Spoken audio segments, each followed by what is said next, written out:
وہ امام سے بہت زیادہ محبت کرتا تھا، امام سجاد سے بہت زیادہ محبت کرتا تھا، اور جب بھی وہ حج کے موسم پہ آتا تھا تو امام سجاد علیہ السلام کے لیے وہ ہدیے و تحفے لے کر آتا تھا۔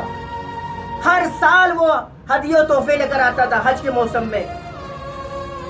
اب جب حج کے موسم آنے والا ہوتا ہے، یہ اپنے امام کے لیے ہدیہ و تحفہ مہیا کرنا شروع کر دیتا ہے۔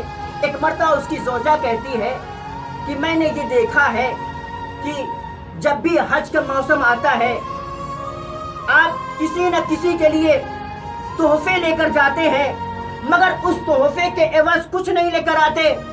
جیسے ہی اس کی زوجہ نے یہ کہا، فوراً اس کے شوہر نے کہا کہ خاموش ہو جا، تو نے یہ جو گستاخی کی ہے یہ خبر امام کو پہنچ گئی ہے، یہ خبر امام کو پہنچ گئی ہے۔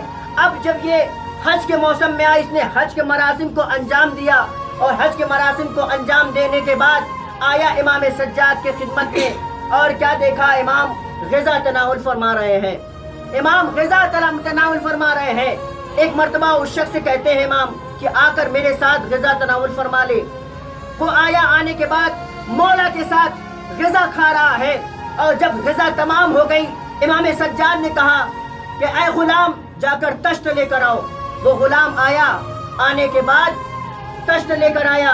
امام اٹھے، اٹھنے کے بعد اپنے چاہنے والے سے کہا کہ آ کر آؤ، میں تمہارا ہاتھ دھلا دیتا ہوں۔ اب جیسے ہی اس نے یہ دیکھا کہ امام اٹھ رہے ہیں ہمارے ہاتھ دھلانے کے لیے، اس نے ہاتھوں کو جوڑا، اور جوڑنے کے بعد کہتا ہے مولا یہ گستاخی ہم سے نہیں ہو پائے گی، ہم غلام ہوتے ہوئے آقا ہمارے ہاتھ دھلائیں، یہ نہیں ہو سکتا۔ بہت اصرار کیا، اصرار کرنے کے بعد کہا مولا میں آپ کا ہاتھ دھلاؤں گا، آقا غلام کا ہاتھ نہیں دھلائے گا، میں آپ کا غلام ہوں، میں آپ کا ہاتھ دھلاؤں گا۔ اب جیسے ہی یہ کہتا ہے مولا نے لوٹے کو اس کے حوالے کیا، اس کے حوالے جیسے کرتے ہیں مولا نے ہاتھ دھلنا شروع کیا۔ اب جیسے ہی مولا ہاتھ دھل رہے ہیں تو فوراً کہا اے میرے چاہنے والے ذرا تشت میں نگاہ کر۔ اب جیسے وہ تشت میں نگاہ کرتا ہے، کہا مولا وہ پانی نہیں ہے بلکہ وہ سرخ یاقوت میں تبدیل ہو گیا ہے، وہ سرخ یاقوت میں تبدیل ہو گیا ہے۔ اب اتنے میں امام دوسری مرتبہ ہاتھ دھلتے ہیں۔ اب جب دوسری مرتبہ ہاتھ دھلتے ہیں تو کہتے ہیں اے میرے چاہنے والے ذرا نگاہ کر۔